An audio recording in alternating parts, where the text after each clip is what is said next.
Lowndes County is located 44 miles southwest of Montgomery, Alabama, also known as the Black Belt, a region solely dependent upon the cotton industry. Lowndes County played a significant role in changing the narrative for African Americans in the United States. This county has been viewed as a poor and uneducated area. But that's not always been the case. After slavery was abolished in 1865, Northern white and black educators migrated south to assist freed blacks with adjusting to society by typically establishing schools. Lowndes County would be the top beneficiary from this migration. And it started with the vision from a well-renowned historical icon, Booker T. Washington.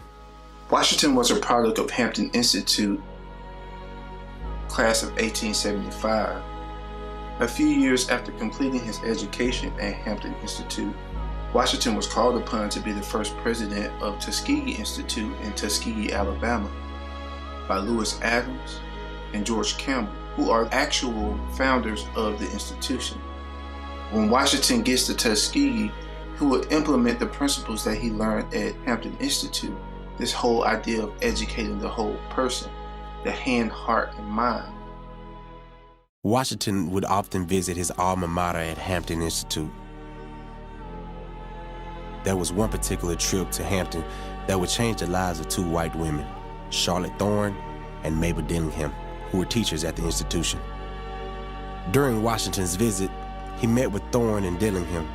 In the meeting, Washington explained how blacks in Alabama were in desperate need of education.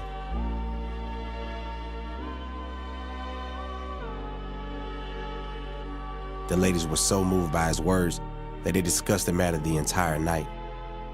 The next day, they informed Washington that they were willing to go to Alabama to teach, but they would need help finding the place that needed help the most.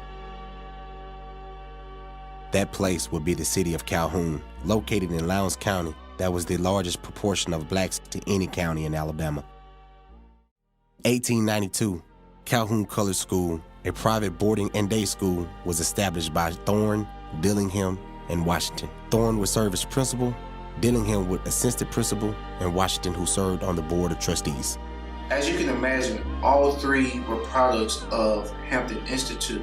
And let's not forget about George Washington, who also was a Hampton graduate that started a school 13 miles east of Montgomery called the People's Village School in Mount Meigs, who would utilize the same method of teaching, this training of the whole mind, body, and soul. I remember being a child and hearing about how people used to live at this school. They grew their own food, how they were sewing, that they did blacksmith, they had masonry, they were basically self-sufficient. And I think that was the beauty of that model. She said, I want to be free. Hear me now. I want to be free. She said,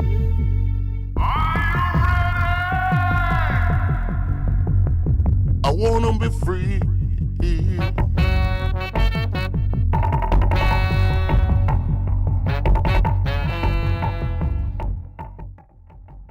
Calhoun Colored School would serve blacks in Lowndes County throughout the Reconstruction to its closing in 1945.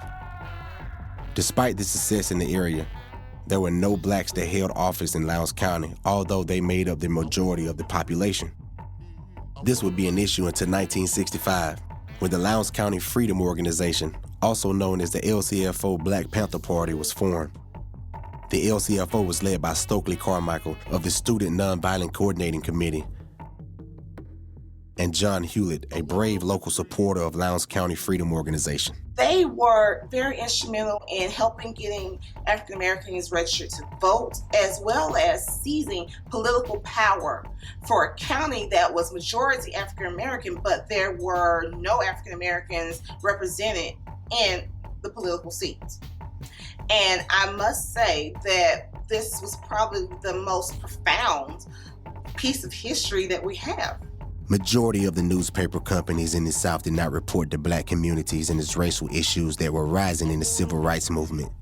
However, That will all change with the establishment of the Southern Courier Newspaper. The Southern Courier came about with some students from Harvard.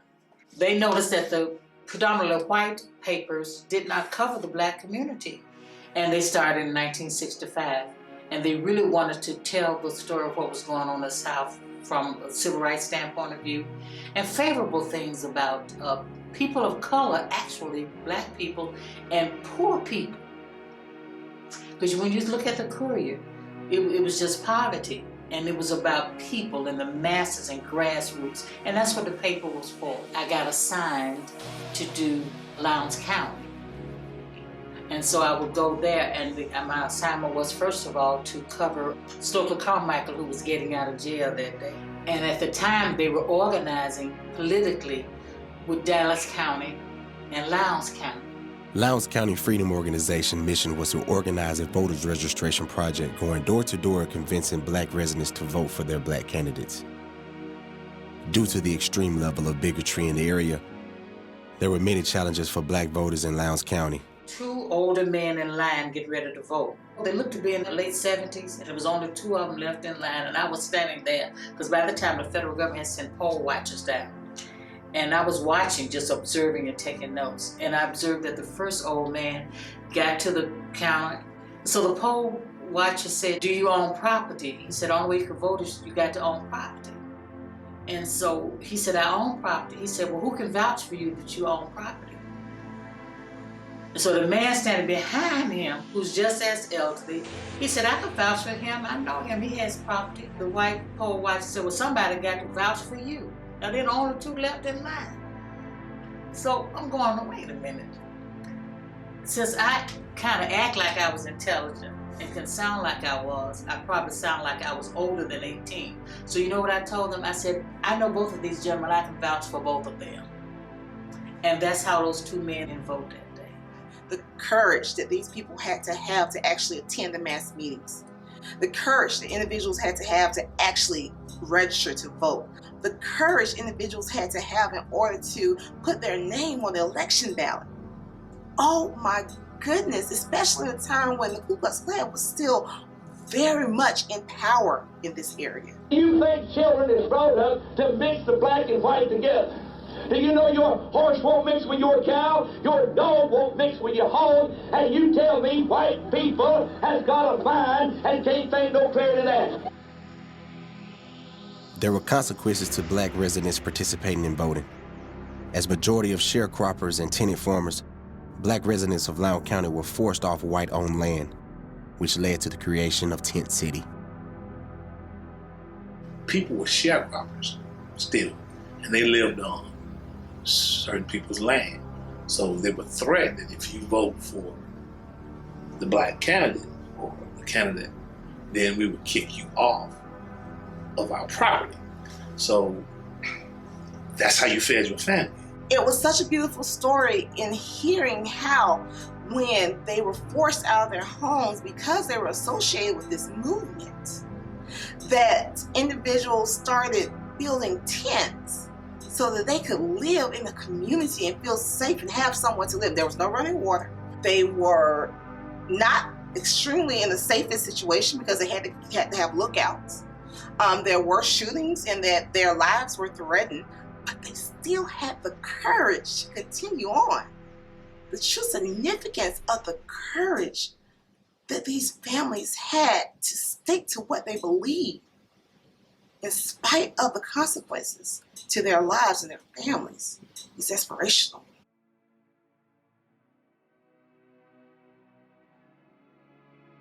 The county is resilient. The people are resilient, and that's important. It showed resilience in the fact that even though they did not win the election the first go around, that they reorganized, they changed tactics, and they went for it again.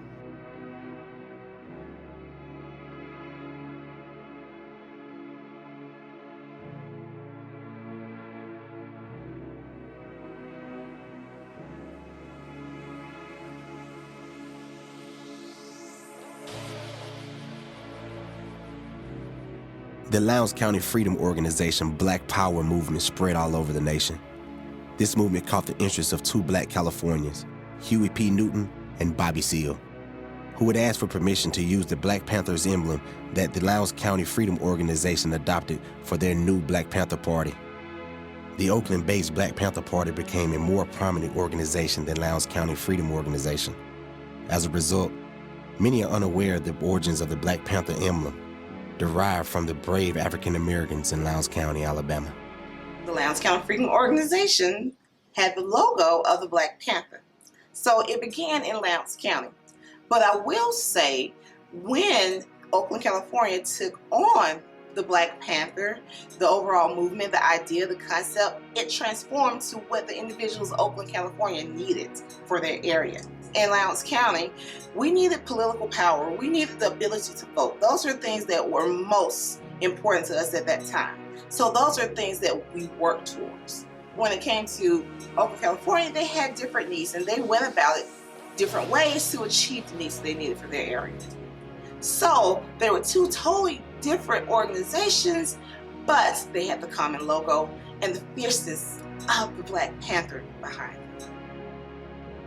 Lowndes County, Alabama played a key role in educating free blacks during the Reconstruction and motivating blacks to get politically involved in their community during the Civil Rights Movement.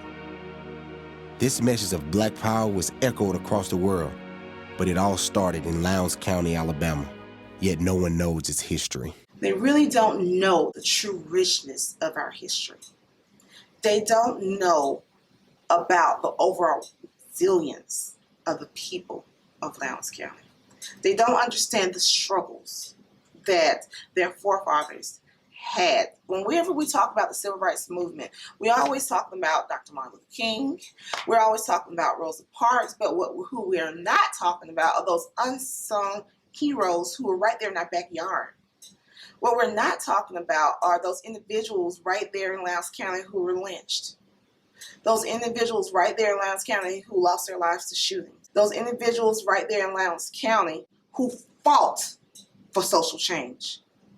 And what we have to do is find a way to show the true richness of our community and help it propel to the next level so that it can be a vibrant and prosperous community.